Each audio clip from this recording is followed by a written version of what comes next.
told you that when Jupiter enters Leo every 12 years, society's relationship with fame, celebrity and pop culture and who gets to be seen changes forever.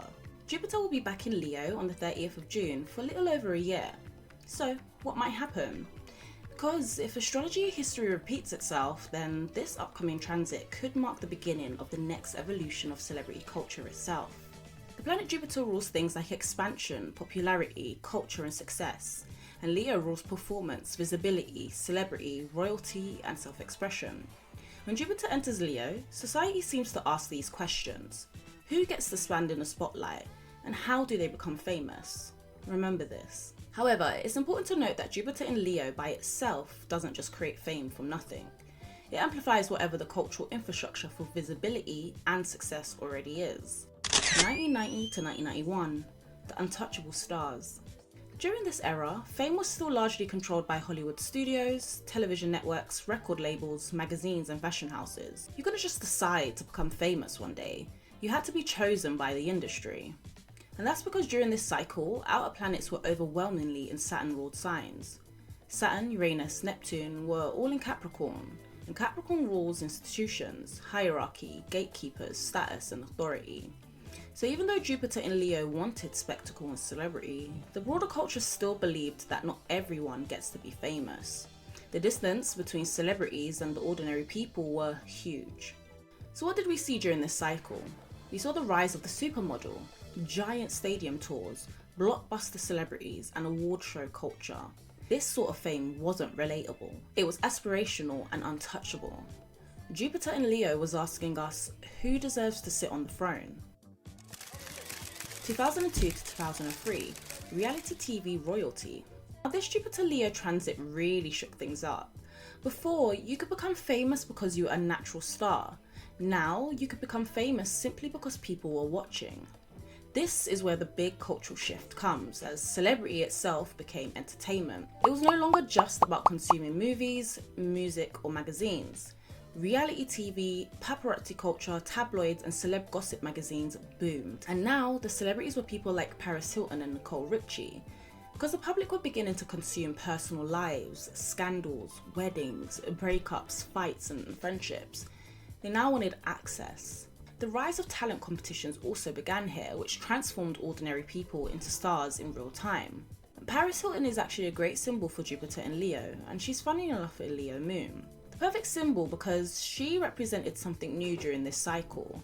Visibility became valuable because during this cycle, the outer planets were almost the complete opposite, energetically speaking.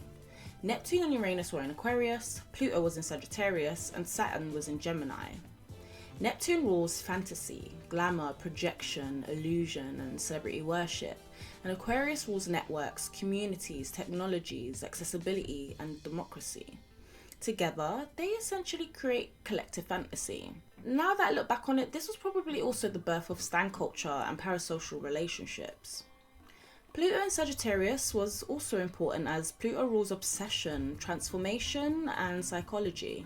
And Sagittarius rules publishing, broadcasting, and globalization. This brought us global media, the internet boom, and the explosion of paparazzi culture. And then Saturn in Gemini brought institutionalized communication. Gemini rules communication, media, gossip, and conversation. And thus, we saw people like Perez Hilton become famous and the birth of celebrity blogs and TMZ. Now, Jupiter in Leo was asking us, can anyone become famous? 2014 to 2015, the era of the influencer. This cycle completely changed the game. Before, celebrities were produced.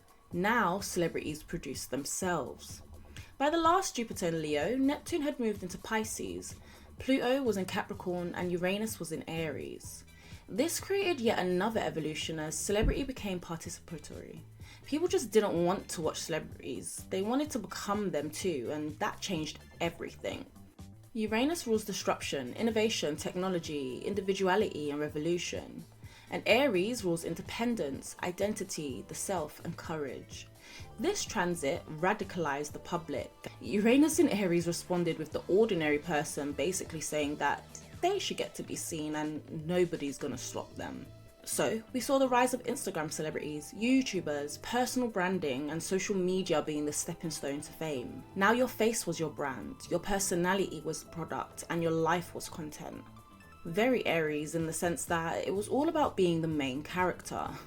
The line between celebrity and the ordinary person was beginning to disappear as celebrity culture became democratized. Simply anyone with a phone and personal brand could become famous. So now Jupiter was asking, what if everyone gets a crown? Because people are now beginning to grow tired of the current state of celebrity culture, because during Jupiter in Leo, we'll begin to see celebrities and influencers who are inauthentic or fake be exposed and possibly lose their celebrity status. If we look at the outer planets during this Jupiter cycle, Pluto being in Aquarius is going to influence things hugely. These energies combined could mean that fame and celebrity culture becomes more network driven and collective. So that could look like fans becoming the infrastructure and communities becoming famous. Instead of just wanting to be famous, it becomes, I want to be seen as authentic first. The cultural effects of this could be hyper-personal storytelling, an obsession with authenticity, and raw content over polished content. Fame may become less about perfection and aesthetics and more about believability. The people are going to want realness. However, Uranus in Gemini is where things might become a bit unstable and conflict with the authenticity of Neptune in Aries, as we move into an era that ushers in AI-generated personalities, synthetic media, and rapid virality cycles. This could end up looking like two things. Fame becoming real time and even more unstable, as someone could become incredibly famous within a few hours, then completely irrelevant in a few days. Or fame could become more AI assisted, remixable and modular. But then we have Saturn in Aries, and Saturn always asks us what's real enough to last. It being in Aries during this cycle, we will see more accountability on identity, the collapse of fake personas, and more demands from the public to see the real you. Now, not everyone can be the main character anymore. Only the ones who can sustain an authentic identity under pressure will become famous. To round up this upcoming cycle, the future of fame could belong to communities, movements, networks, and fandoms. For music, we could see a mainstream resurgence of the girl band and boy band and groups. Film and TV could see more co-directing or duo directors, and fashion houses could become more collaborative. Identity becomes more performative as digital personas arise, a hybrid of real life and virtual identities. AI won't replace fame, but it will reshape it through co-created celebs and virtual influencers. So maybe the goal of the next evolution of fame isn't about becoming more famous at all. Maybe it's about becoming so real and so visible that people just can't look away. Because in this age of Jupiter and Leo, visibility is no longer the end goal, it's the starting point.